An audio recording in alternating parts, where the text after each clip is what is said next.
aqui para mandar um abraço para todos vocês. Acho que em breve vamos se encontrar novamente com todo mundo. Estou com muita saudade de todos vocês. Lembrando que a palestra é da Cláudia, o homem do mundo. Eu estou com vontade de encontrar o pessoal, estar lá no centro, conversando, batendo papo, tudo que a gente sempre fazia, né? De vez em quando eu converso com a Preta. Liguei para Valdete, conversei com ela. E assim eu vou indo. Mas é desse jeito. A saudade não deixa de existir, né? E aí,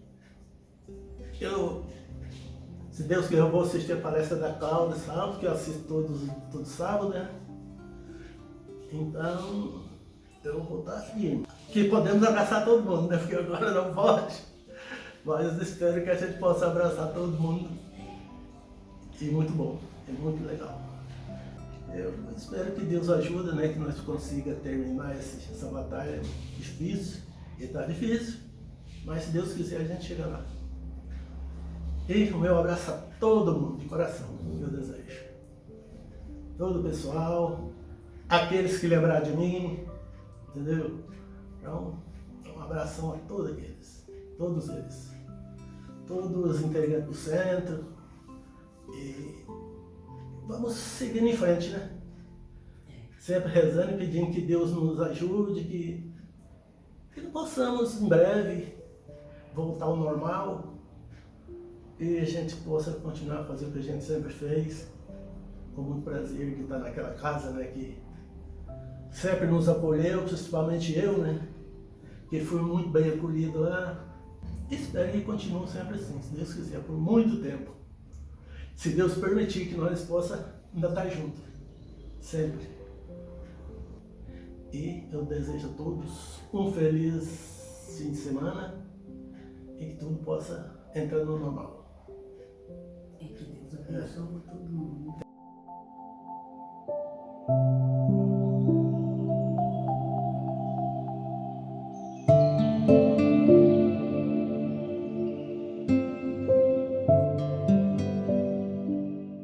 Olá, boa noite a todos que ouvem esse estudo. Eu desejo a paz do Cristo, que Jesus possa nos aconchegar os corações em sua paz e em sua luz. O trecho trazido para a nossa reflexão da noite está registrado no capítulo 17 de O Evangelho segundo o Espiritismo. Sede perfeitos, item 10, Instruções dos Espíritos. Lá, um espírito protetor vai assinar uma mensagem datada do ano de 1863, que diz o seguinte no seu primeiro parágrafo, que será o objeto do nosso estudo da noite. O homem no mundo. Um sentimento de piedade deve sempre animar o coração daqueles que se reúnem sob os olhos do Senhor e imploram a assistência dos bons espíritos. Purificai, pois, os vossos corações. Não deixei demorar neles nenhum pensamento fútil.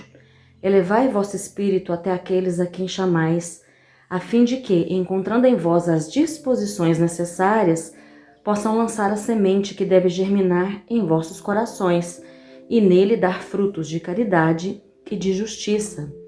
Vejam que a mensagem é dirigida não aos homens do mundo, mas aos homens no mundo, ou seja, àqueles que já têm um coração, uma noção do que vieram aqui fazer, do porquê aqui estão, e definem as rotas que lhe permitirão alcançar o objetivo. Para onde estamos indo? O que estamos fazendo aqui? Somos daqui ou estamos aqui?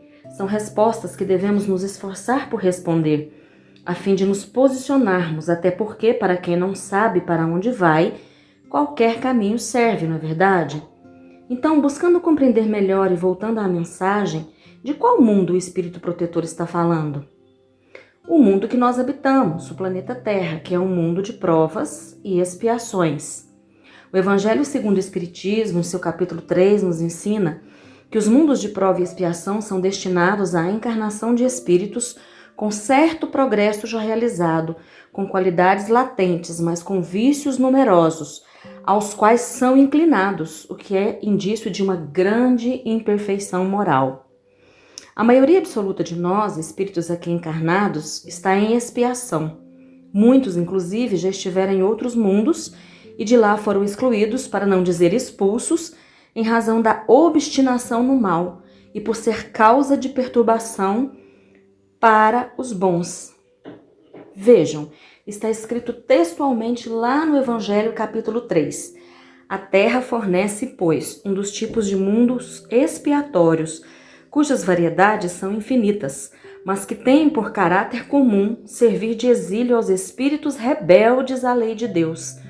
Aí, esses espíritos têm que lutar ao mesmo tempo contra a perversidade dos homens e contra a inclemência da natureza, duplo e penoso trabalho que desenvolve de uma só vez as qualidades do coração e da inteligência. Quem vem nos dar essas informações é Santo Agostinho. Essa definição já nos mostra que estamos encarnados na Terra para desenvolver, conforme vai nos dizer Emmanuel, as asas da razão e as do sentimento, colocando-nos de acordo com a vontade de Deus, ou seja, estamos aqui para trabalhar as nossas imperfeições morais. É trabalho duplo e penoso, como disse Santo Agostinho, a ser realizado portas adentro de cada um de nós, na intimidade de nossas almas.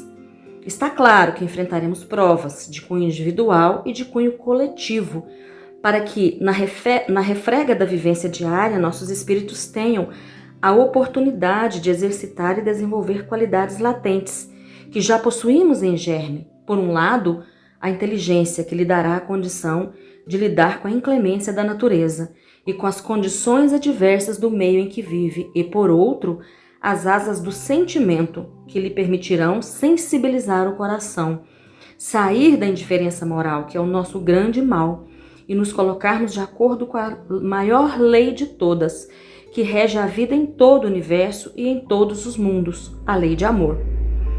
Ocorre que, se vamos buscar lá no Livro dos Espíritos, questão 101, a definição para os espíritos imperfeitos que habitam os planetas de provas e expiações, especialmente o planeta chamado Terra, vamos descobrir que neles há predominância da matéria sobre o espírito. Ignorância, orgulho, egoísmo e todas as paixões que lhes são consequentes. Têm a intuição de Deus, mas não o compreendem. Uns são levianos, outros não fazem nem o bem nem o mal, e outros se comprazem no mal. Agarrados às sensações, ao gozo imediato, à satisfação dos desejos, todos ligados à matéria, que é a fonte de referência, isso acaba pesando na economia espiritual. Porque se tudo o que nos interessa vem dos conceitos materialistas, sofremos imensamente com a pressão dos fatores externos, para onde nossos olhos estão voltados com o sentimento de posse e apego. Então é a minha esposa, o meu filho, o meu carro, a minha casa, o meu cargo, o meu dinheiro.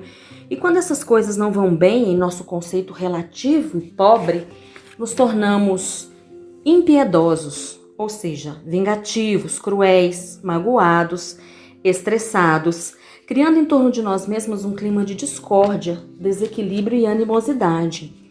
É tão grave isso que lá no Evangelho segundo o Espiritismo, no capítulo 6, intitulado Cristo Consolador, o Espírito de Verdade vai nos conclamar a lutar para que a impiedade, a mentira, o erro, a incredulidade sejam extirpados de vossas almas doloridas.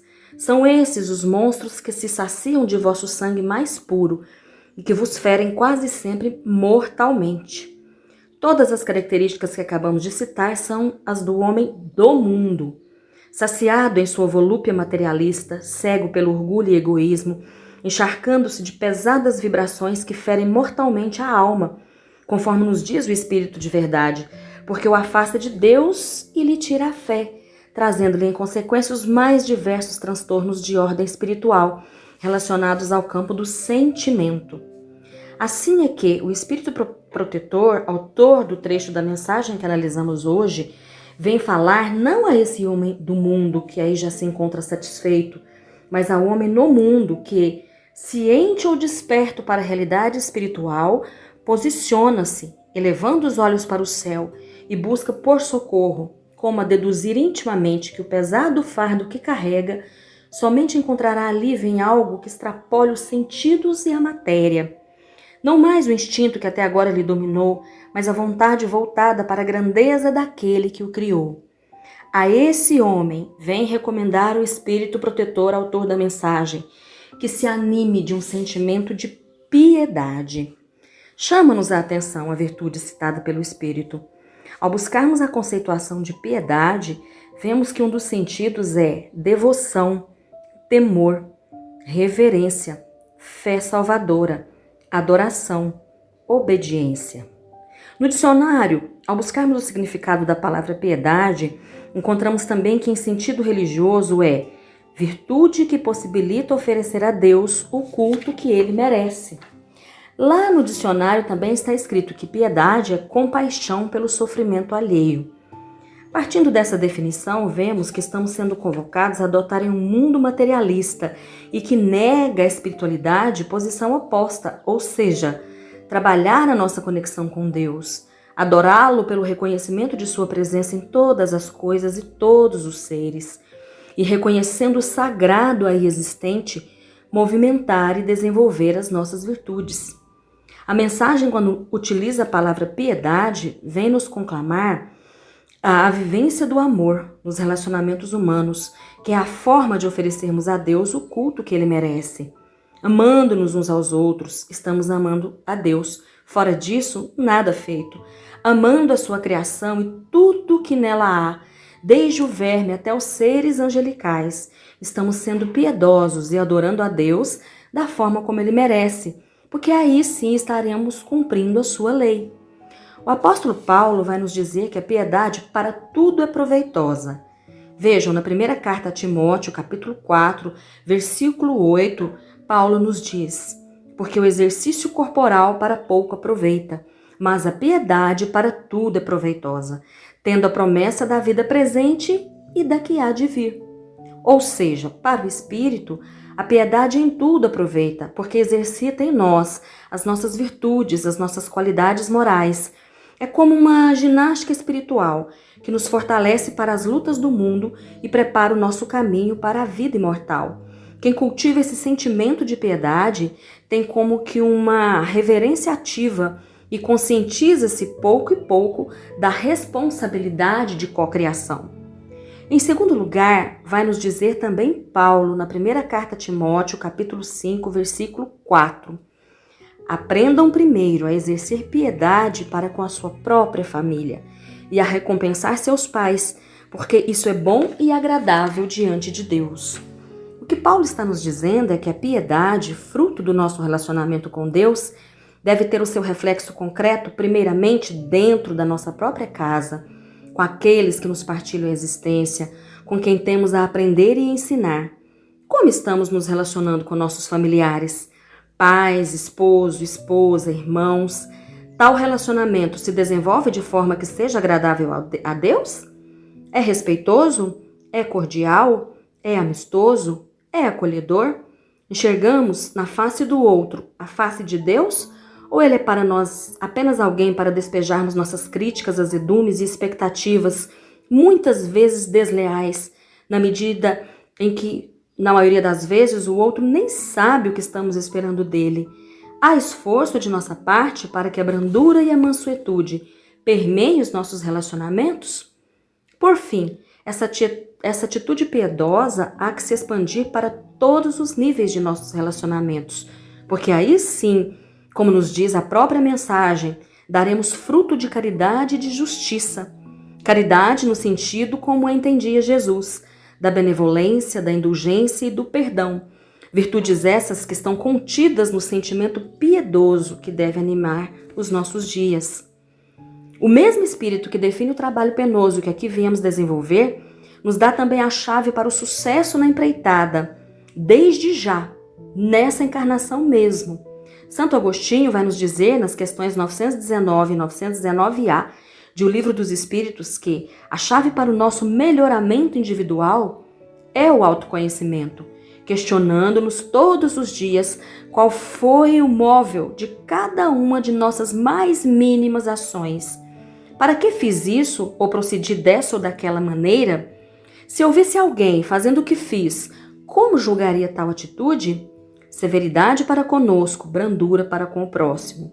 Restabelecer o sagrado em nossas vidas, em tudo e em todos, compreendendo a presença amorosa de Deus, é levar uma vida piedosa. No trabalho do dia a dia, no aproveitamento do tempo, para trabalhar em nós a pureza de coração, que se refletirá em nossas atitudes e no olhar que lançamos para o mundo e tudo o que nele há. É através de nossas atitudes, quando consagramos mente, coração e mãos a Deus, que nos comportamos no mundo com a postura digna de um filho, que honra seu pai e que sabe aproveitar a oportunidade do aprendizado, utilizando-se das vivências na horizontalidade para construir a sua verticalidade, o seu progresso espiritual, tomando posse desse tesouro imperecível. Nesse sentido, não devemos nos tornar pedra de tropeço, motivo de escândalo para ninguém.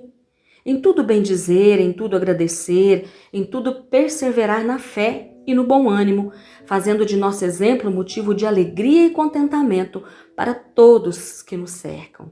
Finalmente, uma última palavra contida na mensagem e que merece a nossa atenção é a palavra disposição. A mensagem que analisamos nos diz que os bons espíritos que procuramos em prece analisam em nós a disposição necessária. Segundo o significado buscado no dicionário, disposição é a tendência natural que leva alguém a fazer alguma coisa, intenção.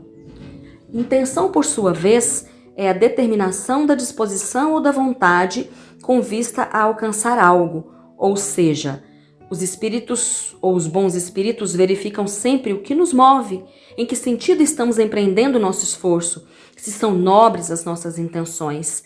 Meras palavras nada significam, mas aquilo que de fato anima o nosso coração.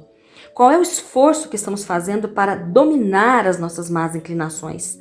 Nesse sentido, é importante, naquele esforço do autoconhecimento, entender que somos luz e sombra, que há dentro de nós violência, mas temos que opor a esse sentimento a brandura e a mansuetude. Há em nós egoísmo, mas qual é o esforço que temos feito para nos tornarmos mais abnegados e amorosos? Como sabemos, a evolução espiritual não se dá de uma hora para outra, mas se constrói através de metas que devemos nos esforçar por alcançar.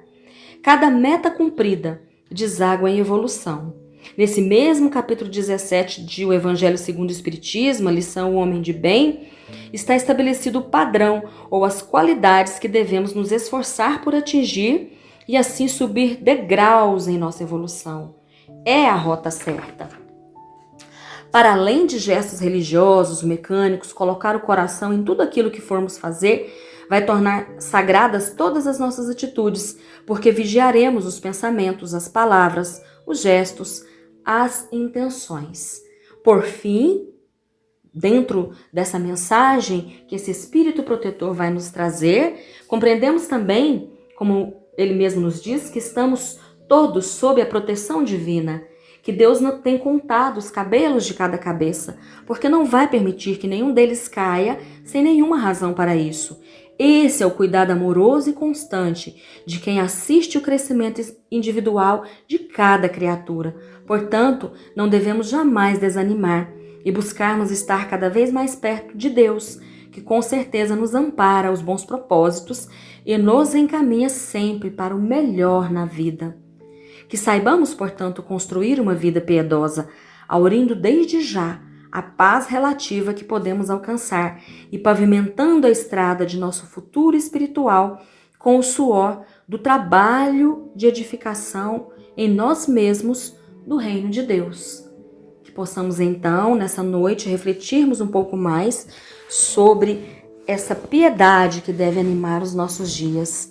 Que Deus possa abençoar o caminho de cada um de nós e que sigamos pela estrada da vida confiantes no amor, na proteção e na misericórdia daquele que nos criou. Boa noite a todos.